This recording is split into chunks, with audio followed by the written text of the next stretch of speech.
With all of the various threats on planet Earth, be it demagoguery, conflict, or the worsening climate, there is always something very reassuring that we no longer have to worry about an attack from Martians. Well, hopefully. I mean, it looks like there's nothing up there now we've sent a wheeled robot to have a mooch about before it died alone.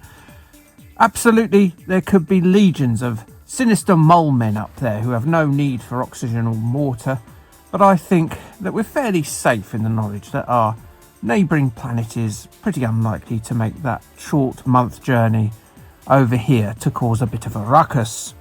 H.G. Wells didn't know this at the time though, and so he wrote a terrifying sci-fi yarn extrapolating upon that point. And spoiler alert, just like many of my fellow men in these wintry conditions, the downfall of the Martians is that they succumb to a stinking cold. See, even H.G. Wells, with all the diseases abound in the late 19th century Europe, wary of the debilitating effect of a common cold. Typical men, eh? Wells's masterpiece has been adapted many a time, from namesake Orson's famous listener-terrifying radio play to a fair few movie and TV series. Probably the most well-regarded and successful version after the book itself was Jeff Wayne's star-studded rock opera musical version. It was written and composed by New York City born tunesmith Jeffrey Wayne, who had been an advertising jingle writer along with scoring movies and TV shows. Adapting classic novels into musicals was a family affair, as he had composed the music for his father's West End interpretation of Charles Dickens' A Tale of Two Cities. He had also produced several musicians' albums, including David Essex's Rock On, who would then go on to appear in, of course, this production as the Artilleryman. Jeff Wayne also recruited a string of late 70s musical and acting luminaries for the record. Richard Burton provided the narration as the journalist, with his thoughts provided in song form by Moody Blues frontman Justin Hayward. Evita performer Judy Covington was Beth. Phil Lynott from Thin Lizzy was the crazed Parson Nathaniel, and as previously stated, David Essex gives his time and his larynx flexing to the traumatised Artilleryman. Released on a four-sided LP in 1978, it was a critical and commercial hit, selling an estimated 15 million copies worldwide, currently standing as the 32nd best-selling studio album in UK history.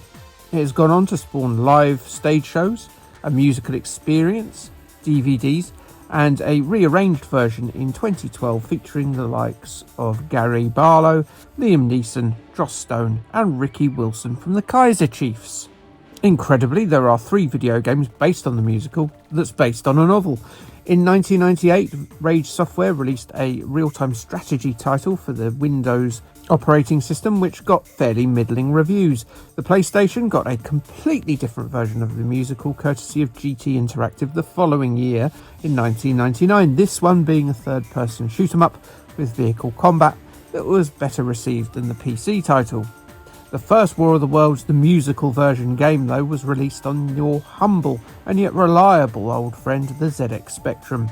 Original 2-page magazine advertisements stated available for the Spectrum, but also had a list of other formats that the game was to be created for, including the Commodore 64, the Auric, Atmos, the BBC Micro and the Acorn Electron, but no other versions actually were completed.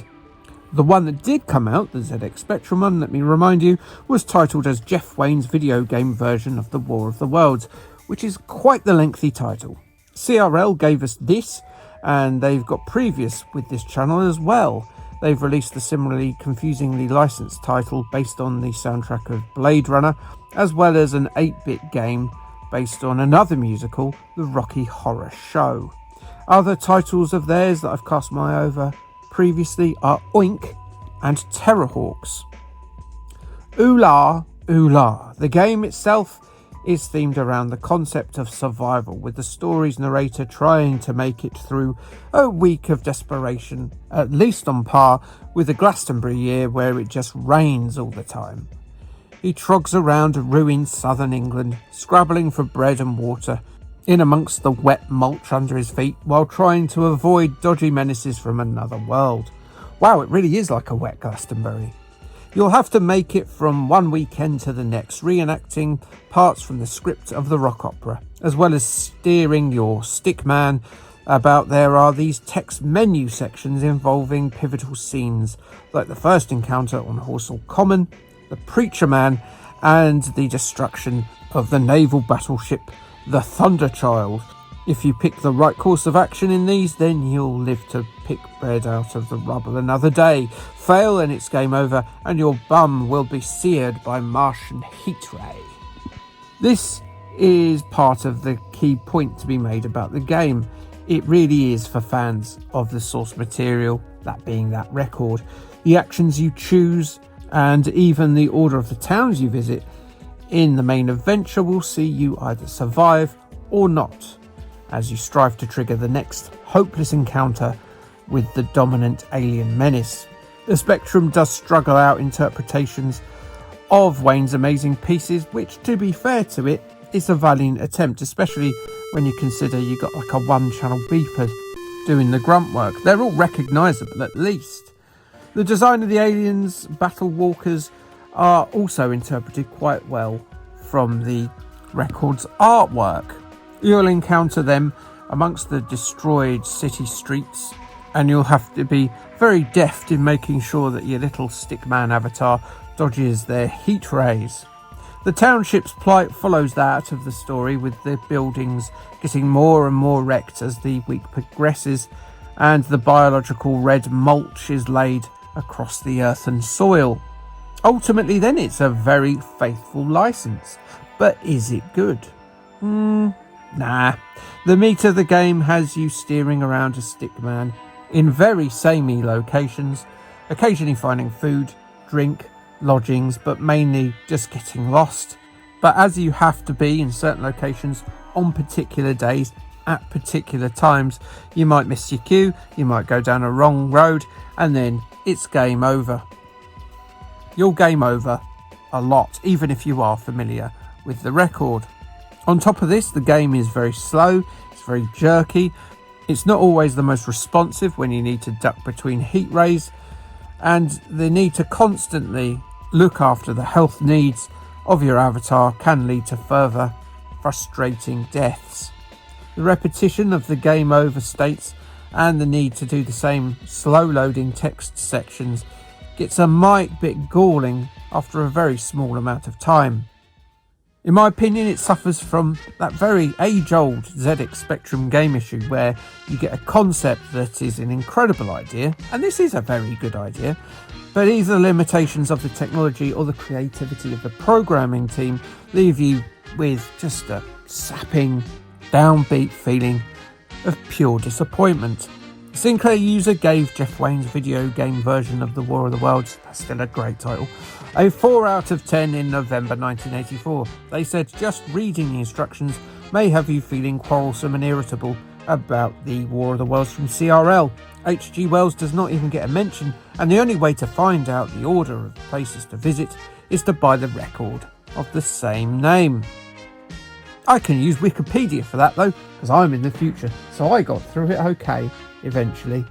Despite its poor reviews, it did actually get as high as 8 in the weekly games charts, meaning that there was likely to have been some rock and specky fans moping about the week after they bought this, as glum as seeing a boat full of survivors blown to smithereens by a Martian ray blast.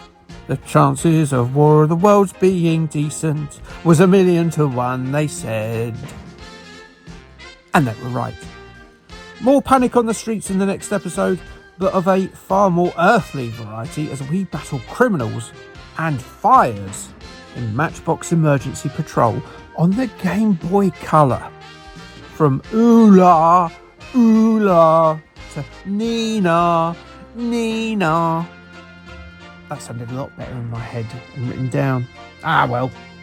Like, subscribe, and Kay, thanks, bye.